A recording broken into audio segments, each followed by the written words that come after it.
اب اس صورت کے کچھ فضائل ہیں، وہ انشاءاللہ ہم آخر میں پڑھیں گے، پہلے اس کی مختصر سی تفسیر ہم پڑھ لیں۔ ویسے تو اس صورت کی بہت بڑی تفسیر ہے، اگر یہ بھی کہا جائے کہ اس صورت کے اوپر انسان جو ہے وہ 10-20 دن بھی اگر خطاب کرتا جائے تو وہ بھی کم ہے۔ محمد اسامہ شاہ الوی کو سبسکرائب کریں۔ نحمده ونصلي ونسلم على رسوله الكريم اما بعد فاعوذ بالله من الشيطان الرجيم بسم الله الرحمن الرحيم قل هو الله احد الله الصمد لم يلد ولم يولد ولم يكن له كفوا احد صدق الله العظيم۔ سورۃ الاخلاص پر نمبر 30 آیت نمبر 1 تا آیت نمبر 4 تک تلاوت کی ہے۔ ان آیات مبارکہ کا ترجمہ قل هو اللہ احد، کہہ دیجئے وہ یعنی اللہ ایک ہے، اللہ الصمد، اللہ بے نیاز ہے، لم یلد ولم یولد، نہیں جنا اس نے اور نہیں جنا گیا وہ، ولم یکن لہ کفوا احد، اور نہیں ہے اس کے لیے ہم جیسا یا اس کے لیے برابر کوئی ایک۔ سورۃ الاخلاص آیت نمبر 1 تا آیت نمبر 4 تک تلاوت کی ہے اور ساتھ میں اس کا ترجمہ بیان کیا۔ سورۃ اخلاص کا ماقبل سورت کے ساتھ ربط، اس سے پہلے آپ یہ سمجھ لیں کہ اس سورت کے بہت سارے نام ہیں، جیسے اخلاص بھی اس سورت کا نام ہے، اس سورت کو قل هو اللہ احد بھی کہتے ہیں، سورت نور بھی اس کا نام ہے، سورت الایمان بھی اس کا نام ہے، اور اس کے علاوہ سورت التوحید بھی اس کا نام ہے۔ اس لیے اس کے بہت سارے بے شمار اس کے جو ہیں وہ نام تفسیر کے اندر مفسرین نے اس کے نام ذکر کیے ہیں، لکھے ہیں۔ اس صورت کا ماقبل صورت کے ساتھ ربط، ماقبل صورت کے ساتھ تعلق کہ گزشتہ صورت میں اللہ تعالیٰ نے منکر توحید کی مذمت کی تھی، اب اس صورت کے اندر خالصتاً توحید بیان کی جا رہی ہے، خالص توحید بیان کی جا رہی ہے کہ خدا وحدہ لا شریک لہ کے بارے میں ہمارا کیا عقیدہ ہونا چاہیے۔ اب اس صورت کے کچھ فضائل ہیں، وہ انشاءاللہ ہم آخر میں پڑھیں گے، پہلے اس کی مختصر سی تفسیر ہم پڑھ لیں۔ ویسے تو اس صورت کی بہت بڑی تفسیر ہے، اگر یہ بھی کہا جائے کہ اس صورت کے اوپر انسان جو ہے وہ 10-20 دن بھی اگر خطاب کرتا جائے تو وہ بھی کم ہے، کیونکہ یہ توحید کے اوپر ہے، اس کے اندر سے تو آپ ایک ایک لفظ کے اوپر گھنٹوں گھنٹوں تقریر کر سکتے ہیں۔ لیکن جب ہم نے یہ سپارہ شروع کیا تھا تو ہم نے اس وقت بھی یہ کہا تھا کہ ہم مختصر تفسیر کریں گے جو ہمارے گھر کی عورتوں کو بھی سمجھ آئے، بچوں کو بھی اگر وہ سنتے ہیں ان کو بھی سمجھ آئے، اور جو ہمارے بھائی حضرات ہیں جو جن کو قرآن پاک سے نئی نئی دلچسپی ہے، اگر وہ بھی سنیں تو ان کو زیادہ مشکل پیش نہ آئے، وہ اس تفسیر کو سمجھیں اور اس کو آسانی کے ساتھ جو ہے اس پہ عمل کرنے کی کوشش کریں۔ اس صورت کا شان نزول ہے، شان نزول 2 شان نزول ذکر کیے گئے۔ پہلا شان نزول یہ ہے کہ مشرکین مکہ نے سوال کیا تھا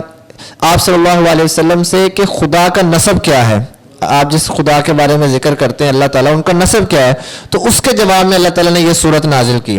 دوسرا اس کا شان نزول یہ ہے، بعض روایات میں آتا ہے کہ مشرکین نے سوال کیا تھا کہ تمہارے معبود کو یعنی کہ تمہارے اللہ کو کس چیز سے بنایا گیا ہے، سونے سے، وہ کس چیز سے بنا ہوا ہے، سونے کا، چاندی کا یا کسی اور چیز کا، تو اس پر اللہ تعالیٰ نے اس صورت کو نازل کیا۔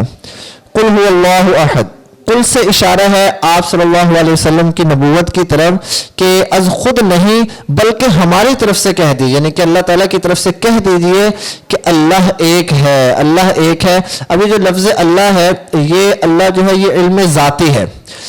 اس ذات کا جو مجتمع ہے یعنی کہ جمعی صفات کمالیہ کو اور تمام عیوب و نقائص سے پاک ہونا، منزہ ہونا، یہ اس ذات کی جو ہے وہ خاصیت ہے، یعنی کہ لفظ اللہ جو اللہ تعالیٰ ہے وہ تمام عیوب سے، کسی قسم کا ان میں کوئی عیب نہیں ہے، کسی قسم کا کوئی نقص نہیں ہے، جتنی بھی صفات کمالیہ ہیں وہ تمام کی تمام اللہ رب العزت میں پائی جاتی ہیں۔ اب احد لفظ ہے، احد اور واحد، یہ دونوں کا ایک ہی ترجمہ ہے، لیکن جو احد ہے وہ مفہوم کے اعتبار سے خاص ہے واحد کی بنسبت۔ کیسے خاص ہے کہ جو احد ہے یہ اس ذات کو کہا جاتا ہے جو ترکیب یعنی کہ جوڑ، تجزیہ